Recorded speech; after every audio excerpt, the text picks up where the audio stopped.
2 games, what did you guys talk about going into this week, and I guess what's the focus? Yeah, well, I think the big focus is just finding a way to win this week, find a way to beat the Jets. You know, all the scenarios out there we're aware of, and they all include us having to win. So I think that's just the focus, is find a way to win this game in New York, and then we'll worry about Oakland when we get there. But really just controlling what we can control has been the biggest focus. Similar position in 2013 where you needed some other stuff to happen. Did you kind of lean on that at all and maybe share that experience? Yeah, I mean, a couple of us that were here kind of said it feels like that again. You know, it feels like that felt. Obviously, we had a hiccup on Saturday, but we were at this point playing pretty good in 13, and were able to find a way to get in and ended up winning a playoff game in Cincinnati. So it feels kind of like that.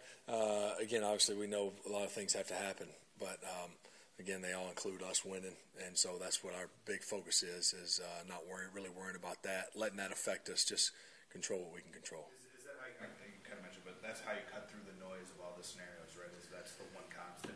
Yeah, that's the one thing. That's the one that's in all of them. You know, and I think the path there again, while all of them include us winning, it's not that crazy. You know, there's been crazier paths to get in. So, but again, I think because if not, you get distracted by all that. Don't take care of your business, and then if all the things happen that you needed to happen, then you're even sicker. So I think it's just key for us to focus on us finding a way to win this week. Obviously, you guys lose Hunter for the season. I don't know if it's coincidence or not, but I think you guys finished the year 0-6 in games where he had less than 5 targets. Only I think 7-1 in games where he had 5 or more. What do you make of those numbers? Does that mean anything? Or well, I mean, I think they may. You know, they may. I know that we can make a lot of things read and sound certain ways. Not saying that does, but that's skewed. There may be a direct correlation there. I do know that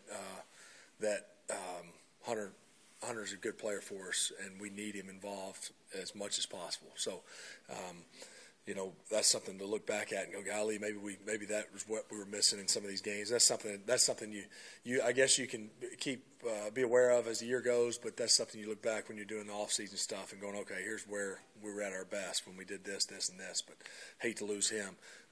Obviously, his health is most important, and it looks like he'll be able to recover and be fine here soon, but not soon enough to where they could keep him up. Phil, Brandon Oliver looks like he able to put more of a role, and the Jets team he had his coming out party against. What do you remember from him from that game a few years ago? Yeah, shoot, he had some big runs. He had the one big long run,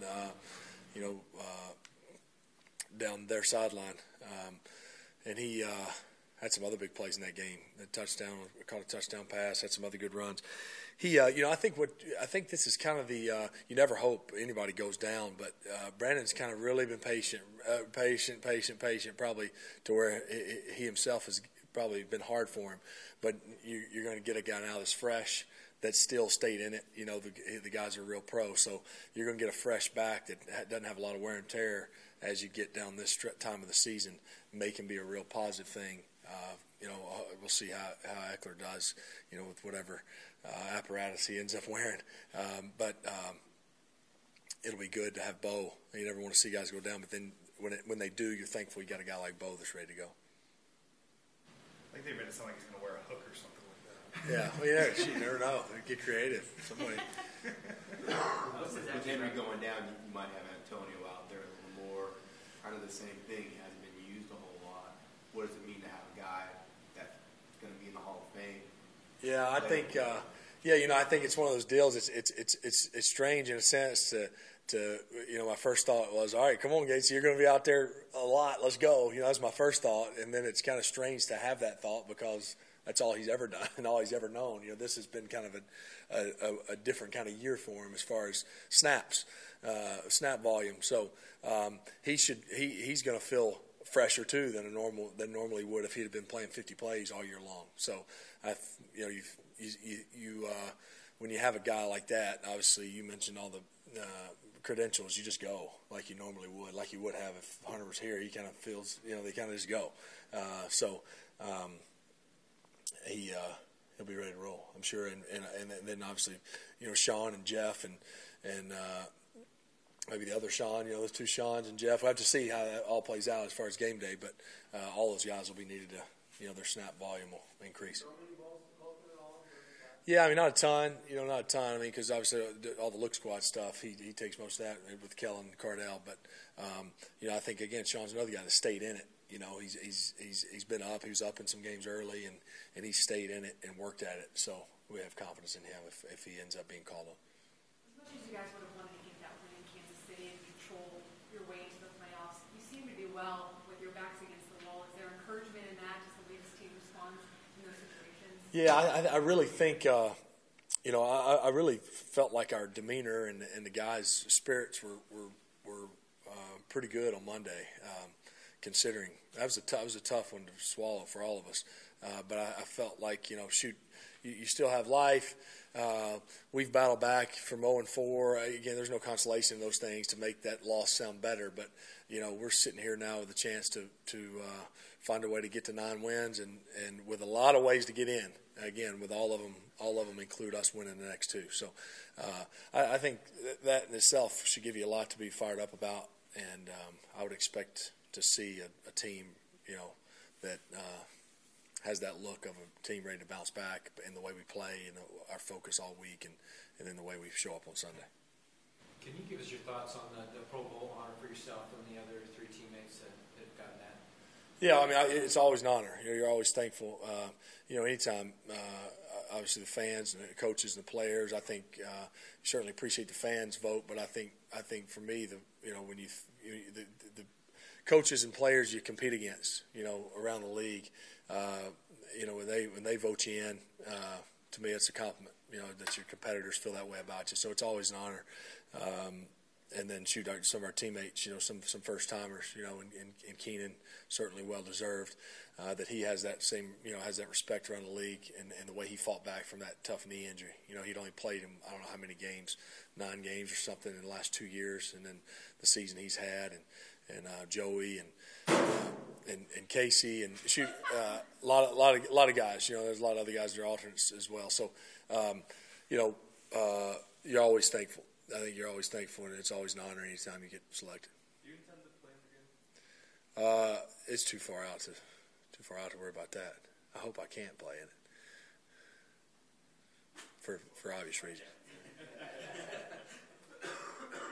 know you contemplated. We talked about it a few weeks ago. Just when it was 0-4, just that contemplation of what are my next 12 games with this team and everything. Did the doubts creep back in when you go through kind of this last game, or do you not let that happen? No, and and really to clarify those, I don't know if they're doubts. I think it's just your natural emotions. You're just going, what has happened? We've the team has moved. We've started 0-4. We've lost 3 games in a row. What in the world is this all come falling down? You know what I mean? So I think some of it's just your emotions in the heat of the season and where we were. So no, I don't mean to overstate that when I said that. I was just trying to be as candid as possible, just of all the things you think about when you're in those times. But no, I'm excited about finding a way to get these next 2, and hopefully that's going to be enough to get us another one. And if it were not to battle back from where we did and to be ascending in the right direction, while we would be disappointed about the games we let get away, we could still have a lot to be excited about. Do you think simplifying things has been something that's been a good trait of this team this year? Like you mentioned the move, like that was complicated. Like you guys just kind of played, 0-4, you guys just kind of played. Has that been a trait of this group? Yeah, I think so. And I think it's something we've had no choice. I mean, if you're going to feel pulled and maxed in so many different directions, if not, starting with a move, starting with new training camp, starting with all those things, that it would probably, I think a different approach and really a lesser mentally tough group. I feel like we're a pretty mentally tough group with all we've handled and the way we've handled it to battle back to where we are. Says a lot. Again, there's no consolation in that. We're not looking for, way to go, good job. It's okay if you don't finish this thing out. But there's still there's some character building and some traits in that I think you need to become a great team, which is what we're trying to be. What was the attitude of the team after losing that Chiefs game, the way that you did, shooting yourself in the foot, to move forward? Does this offense have confidence? They haven't really still shown their best offense. I mean, you were rolling for a while there, though. Yeah, I think that game Saturday when we go up 13-10 in the third quarter, and it had a feel in the stadium. Those of you that were there had that feel in the stadium of if we get another stop right here and go down and make it 20-10, it just felt that way. And then they sustained a long drive and scored, and then we went on to turn it over 3 straight possessions, and it kind of got away from us. So. I don't think there's any lost confidence. We know where we were in the game. We just didn't handle it.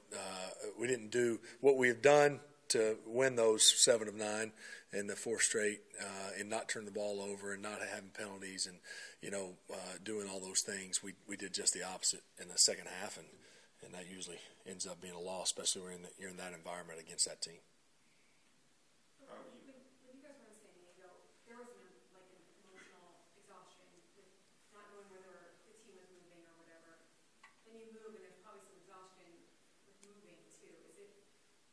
With 2 games left, can you look and see if there was if that played any part in kind of just the season as a whole, or is that something that have to do?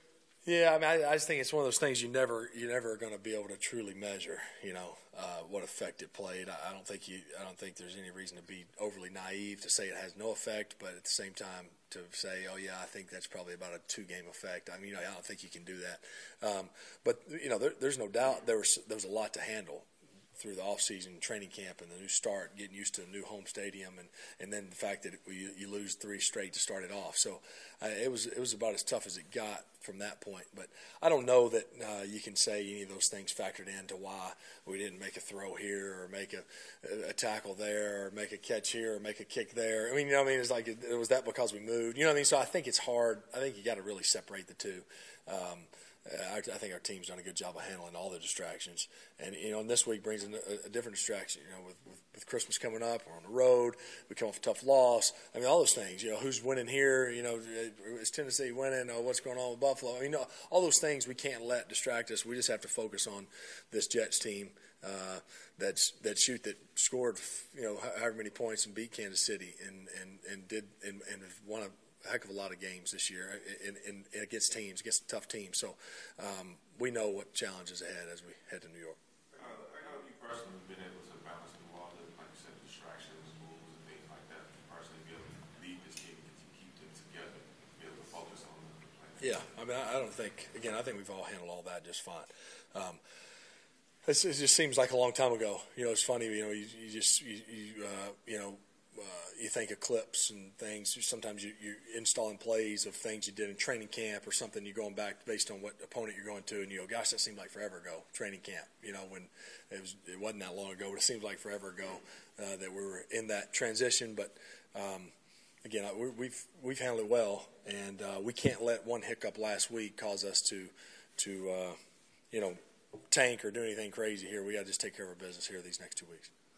It's kind of off path, but are you a Christmas person? Is this do you enjoy the holiday? I mean, football is obviously always in the way of it. You've got a small army of people to shop for and to do all of that stuff. How do you kind of balance all that? Yeah, it's definitely challenging. Christmas and Thanksgiving both falling in the midst of football season, especially being on the road. I got am I a Christmas person? Yes. I mean, celebrating Jesus' birthday first and foremost. But I got to get home in time to make sure I beat Santa home on Christmas Eve night. Make sure everything's set up and ready to go. So, but yes, Christmas morning is definitely an exciting time in the Rivers house.